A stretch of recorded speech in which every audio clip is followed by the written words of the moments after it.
Andai kamu tahu siapa yang mendoakanmu diam-diam, siapa yang paling kau rindukan dalam doa?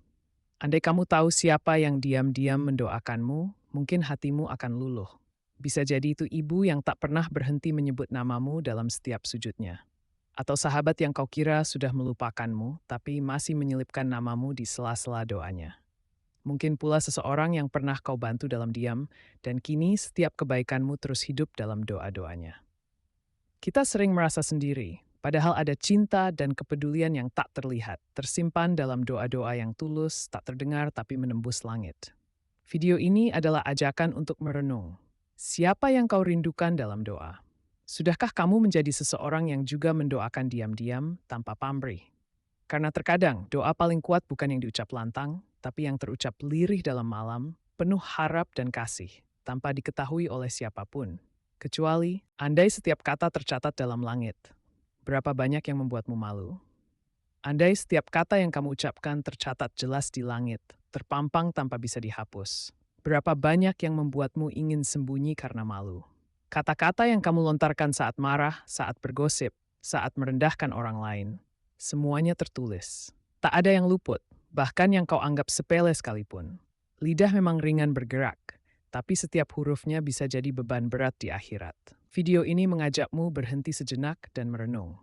Sudah seberapa bersih lisanku hari ini? Apakah kata-kata kita lebih banyak menyakiti atau menenangkan? Menggunjing atau mengingatkan? Mencela atau mendoakan?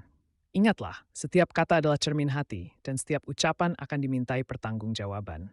Maka sebelum langit benar-benar mengumumkan semuanya, mari jaga apa yang keluar dari mulut kita. Karena, andai kamu bisa melihat pahala dan dosa, mana yang lebih berat di timbanganmu? Andai kamu bisa melihat pahala dan dosa sebagaimana menumpuknya uang di dompet atau beratnya barang di timbangan, apa yang akan kamu rasakan? Apakah wajahmu akan tenang karena pahala lebih banyak? Atau justru gemetar karena dosa menggunung tanpa sadar? Kita terlalu sering sibuk menilai dunia, jumlah pengikut, materi, pujian, tapi lupa menilai bekal akhirat. Seandainya setiap amal baik menambah cahaya dan setiap dosa menggelapkan tubuh kita, mungkin kita akan berlomba-lomba menjaga diri. Tapi karena semua itu tak kasat mata, kita sering lengah. Video ini bukan untuk menghukum, tapi untuk mengingatkan. Karena pada hari penghisaban nanti, segalanya akan terlihat jelas. Amal yang dulu disembunyikan akan muncul, dosa yang dilupakan akan diungkap. Maka sebelum hari itu tiba, mari kita hitung timbangan. Andai dunia bisa berbicara, apa yang akan ia katakan tentang manusia hari ini? Andai dunia bisa berbicara, apa yang akan ia katakan tentang manusia hari ini? Mungkin ia akan berkata, aku lelah dijadikan tempat pelampiasan keserakahan. Hutan-hutanku ditebang tanpa belas kasihan, lautku dipenuhi limbah, dan langitku dipenuhi polusi. Mungkin dunia akan menangis melihat bagaimana manusia mencintainya melebihi penciptanya, mengejar materi tanpa henti, mengorbankan waktu, hati, bahkan agama demi gengsi dan ambisi. Ia mungkin berkata, kalian diciptakan untuk menjadi khalifah, tapi kalian justru menjadi perusak. Video ini mengajak kita berhenti sejenak dan bertanya, apakah kita memperlakukan dunia ini sebagai amanah atau sekadar alat pemuas? Dunia akan fana, tapi amal kita terhadapnya akan kekal. Maka sebelum dunia bersaksi di hadapan Allah, mari rawat ia dengan cinta, syukur, dan tanggung jawab. Jangan, andai semua rahasia terbongkar di hari akhir. Apa yang paling kamu takutkan? Andai semua rahasia yang kamu simpan rapat-rapat selama ini terbongkar di hari akhir. Apa yang paling kamu takutkan? Bisikan hati yang penuh iri, pandangan yang haram, ucapan yang melukai, niat yang tak pernah terucap, semuanya akan dimunculkan tanpa bisa disembunyikan sedikit pun. Hari itu, tak ada privasi, tak ada topeng, dan tak ada dalih. Segala sesuatu yang tersembunyi akan menjadi nyata. Mungkin yang tampak baik di dunia ternyata penuh cela, dan yang terlihat hina justru penuh pahala. Video ini mengajakmu merenung. Jika tak sanggup menanggung malu di hadapan manusia, bagaimana mungkin kita siap terbuka di hadapan Allah dan seluruh makhluknya? Maka sebelum hari itu datang, mari bersihkan hati, luruskan niat, dan jujurlah dalam amal. Karena di akhirat nanti, bukan pencitraan yang menyelamatkan, tapi kebenaran. Andai Allah tunjukkan tempatmu di surga atau neraka sekarang, apakah hidupmu akan berubah? Andai Allah tunjukkan tempatmu di surga atau neraka sekarang, apakah kamu masih akan hidup seperti hari ini? Masihkah kamu menunda taubat, menyepelekan waktu, menganggap ringan dosa-dosa kecil? Bayangkan jika dalam sekejap mata kamu melihat tempatmu kelak. Apakah hatimu akan tenang atau justru bergetar hebat karena penyesalan yang menyesakkan? Kita hidup seolah waktu panjang dan kesempatan selalu ada, padahal kematian bisa datang kapan saja. Video ini bukan sekadar renungan, tapi cermin untuk melihat ke dalam diri dan bertanya, sudah pantaskah aku untuk surga? Sudah cukupkah bekalku jika malaikat maut datang malam ini? Jangan tunggu diperlihatkan, karena saat itu tiba, segalanya sudah terlambat.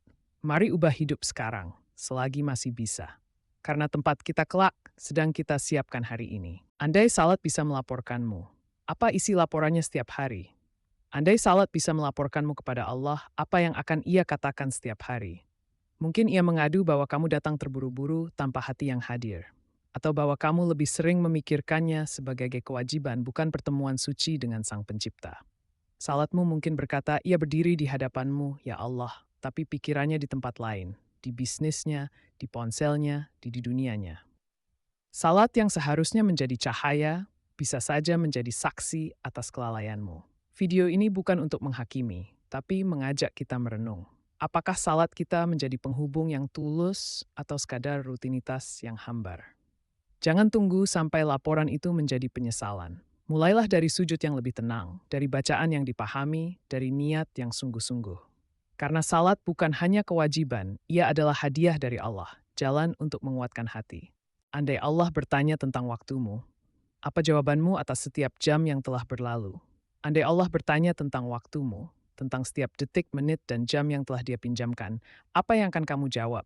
Tentang pagi yang berlalu tanpa sujud, siang yang habis untuk scroll media sosial, malam yang penuh tawa tapi kosong dari zikir. Waktu adalah amanah, bukan milik pribadi. Setiap helaan napas akan ditanya, untuk apa kamu gunakan? Dan pada hari itu, tak bisa kita berkata, aku sibuk ya Allah, karena Dia yang memberi kita waktu itu. Video ini mengajakmu merenung. Berapa banyak waktu yang telah hilang tanpa arah? Berapa banyak kesempatan yang disia-siakan untuk kebaikan? Jangan sampai waktu menjadi saksi atas kelalaian kita. Sebelum hari hisab tiba, mari perbaiki cara kita menghabiskan waktu. Gunakan ia untuk mendekat, bukan menjauh. Karena waktu yang berlalu tak bisa kembali. Tapi, andai kamu bisa menemui Rasulullah sekali saja, apa yang ingin kamu sampaikan kepadanya? Andai kamu diberi kesempatan sekali saja untuk menemui Rasulullah Sallallahu Alaihi Wasallam, apa yang ingin kamu sampaikan kepadanya? Akankah kamu menangis di hadapannya karena rindu yang tak terbendung, meski belum pernah bertemu? Ataukah kamu hanya bisa terdiam, malu menceritakan bagaimana hidupmu hari ini yang jauh dari ajarannya? Mungkin kamu ingin berkata, ya Rasulullah, aku mencintaimu. Tapi apakah hidupmu mencerminkan cinta itu? Video ini mengajak kita merenung. Sudah sejauh mana kita hidup dalam cahaya sunnahnya? Sudah seberapa sering kita bersalawat, meneladani akhlaknya, atau bahkan menyebut namanya dalam doa? Rasulullah Shallallahu Alaihi Wasallam begitu mencintai umatnya hingga akhir hayatnya. Tapi apakah kita mencintainya dengan sebenar-benarnya cinta? Mari siapkan hati dan hidup. Andai iblis jujur tentang strateginya, apa yang akan ia bisikkan kepadamu setiap hari? Andai iblis berbicara jujur tentang strateginya, mungkin kamu akan terkejut betapa halus dan liciknya ia menyesatkan. Ia tak selalu datang dengan dosa besar. Kadang ia hanya membisikkan, nanti saja masih ada waktu, atau yang lain juga begitu. Ia tak memintamu menjadi jahat, cukup menjauhkanmu sedikit demi sedikit dari kebaikan. Ia tak menghapus imanmu, hanya mengaburkan kesadaranmu, membuatmu nyaman dalam kelalaian. Setiap hari ia mengintai, saat kamu malas sholat, saat kamu enggan membaca Al-Quran, saat kamu merasa puas dengan kebaikan seadanya. Video ini mengajak kita membuka mata, bahwa musuh terbesar kita bukan yang terlihat di luar, tapi yang bersembunyi dalam lintasan hati. Maka waspadalah, karena iblis tak butuh membuatmu kafir, cukup membuatmu lalai sampai ajal menjemput dalam keadaan tak siap.